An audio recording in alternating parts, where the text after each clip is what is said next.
Today's video, I'm going to be talking about visiting Helsinki, Finland in 24 hours.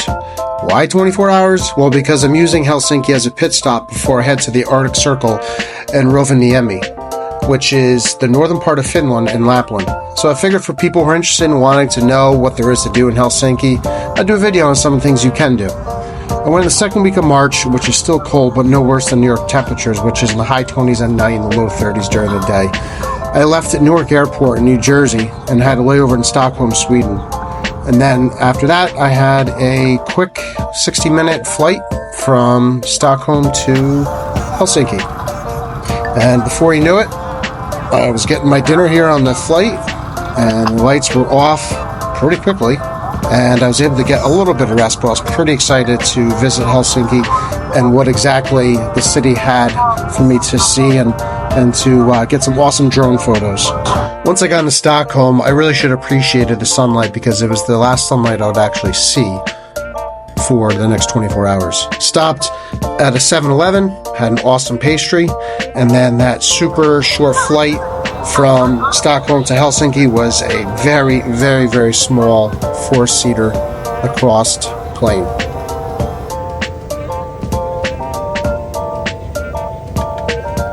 When I arrived at Helsinki Airport, I was really surprised how clean it was. It reminded me of a Volvo car on the inside. Everything was wood, just very Scandinavian feel to it. And I was just really shocked. It actually was a lot nicer than the Stockholm airport. And they were doing some renovations, so really can't hold it against them, but I was really impressed. So I did a lot of research. I really didn't want to spend almost $50 for a taxi or an Uber to get from the airport to downtown Helsinki where I was staying. So as you can see on the map, it's not super close to downtown. It's about 35 minutes by taxi, roughly, and it took about 30 minutes by train, but it was $5 one way for a train. It's very easy to navigate around the airport. Just follow the signs for the train after you get your luggage. And the trek is really far down, which it felt like a subway system, but it was where the trains leave to go into the city center, and some of the outskirts. When you finally make it to the train platform, right here it says Helsinki Airport. That's where we came from to get to the trains. And when you actually come from the city center to the train station here, that's where you go to get to the airport. This is super important. When you on the platform, look for this kiosk. This machine is the SHL ticket master ticket booth here to get your ticket and fare, which again I told you is $5 to get into the city center.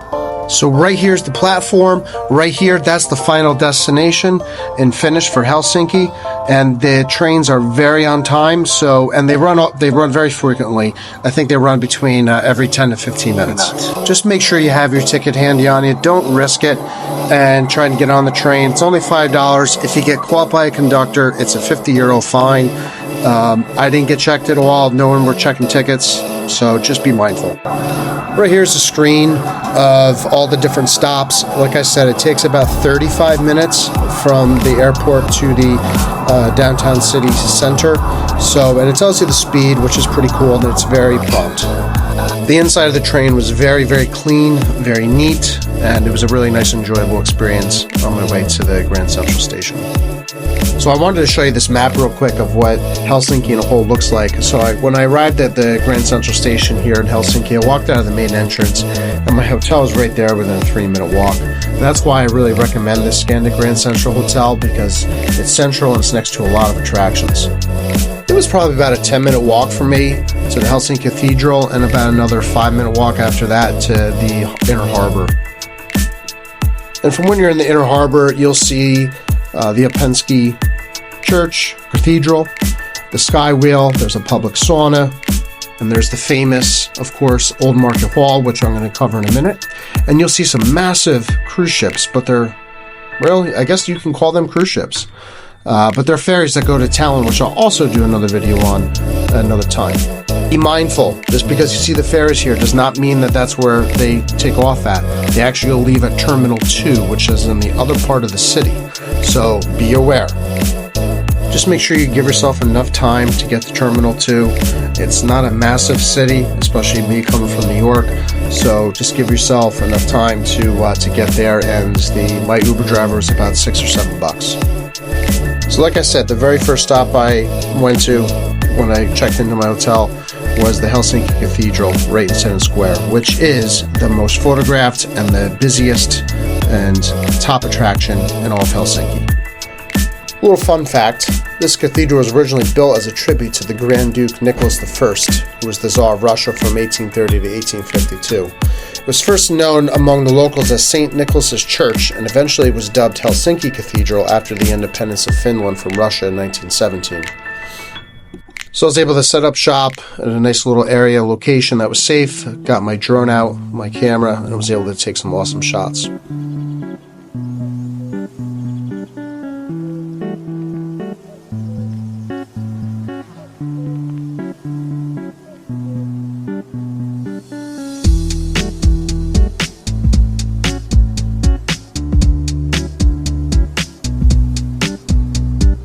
So I was just about wrapping up my filming. Two police officers approached me and asked me to take down my drone and that I was in a restricted zone. When he showed me, I noticed I was like right at the border of it. I'm so thankful I didn't take a chance like some other people do and not register their drones. I registered my drone with Finland and the European Union and had everything on me. He checked everything out when I handed him my pilot license, and I waited under bated breath of what he was going to do while he was in his patrol car. He came out and thanked me for having everything registered and gave me a warning. My word of advice is, get everything registered properly and have everything on you, and know the restricted zones of where you're flying. I was lucky because the fines are very high, he said, and it's all done by your income.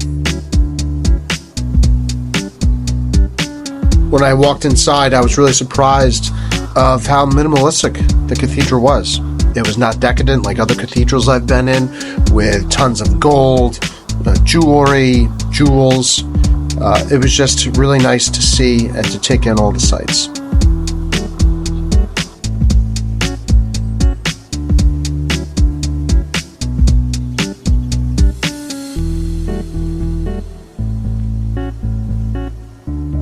About a 5-minute walk from the Helsinki Cathedral where we just were, we're now at down by the harbor visiting the Embarking Cathedral, which is a Eastern Orthodox church, and it is the main cathedral of the Orthodox Church of Finland.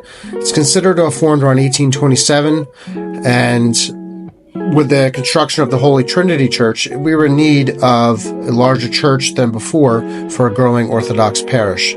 Interesting fact is that the construction of Embarking Cathedral was largely funded by parishioners and private donors. The main thing is, it is free to enter and to see inside. I set up in a safe location that was a good fly zone, and I took some really cool shots here in the inner harbor where there was ice-capped waters, and it was a really nice but very cold afternoon.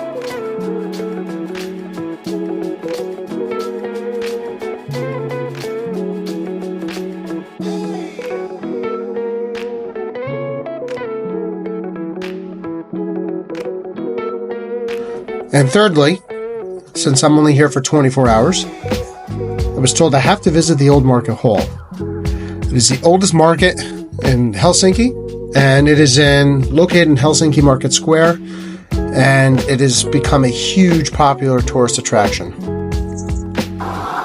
Market Hall began operations in 1889 and had a big renovation done between 2012 and 2014, and the hall was closed for a year and a half. When you walk in, there are literally dozens of vendors, anywhere from herring, salmon, caviar, you name it, they have it. Canned reindeer meat, veal tongue. I mean, I was shocked of everything that they had there. I was able to chat with some of the employees, some of the vendors. Everything is fresh, either coming from a local farm in the northern part of Finland. And I was really impressed by just how everything is all locally grown in Finland. And they take a lot of pride in that. Whether it's fresh bread that's made, I mean, it was all amazing.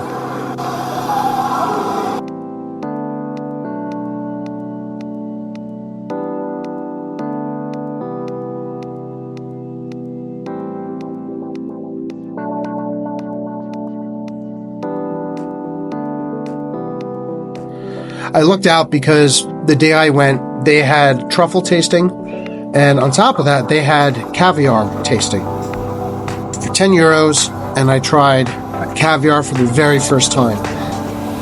And I could not get over the price of the caviar, ranging from 50 euros to 1,000 euros for about 500 grams. My first time having caviar, I was not overly a fan, but when in Rome, as they say, and I enjoyed it. These are just a few of the things I highly recommend you do and see when you're in Helsinki for a short period of time. So, it's up to you. One thing I wish I did do was visit a sauna. Finland is the capital of saunas in the world, and there is a popular public sauna right in the harbor where the sky wheel is that many people visit. And to be honest, I actually forgot to pack a swimsuit, so it is what it is. I'll be back at some point. It was interesting. On my way back to the hotel, I ran into this statue, and in the background was them demolishing a huge building. I just thought it was cool. I took a picture of it. It was kind of ironic. When I got back to my hotel, I was repacking and getting ready to head to the Arctic Circle. Once I had everything all packed, I sat by the bar and enjoyed an amazing espresso martini. I hope you enjoyed the video. Just gives you a little insight of what you can do in Helsinki. If you liked the video, please subscribe. I'm going to be doing a lot more videos when I was in the Arctic Circle and also in Estonia.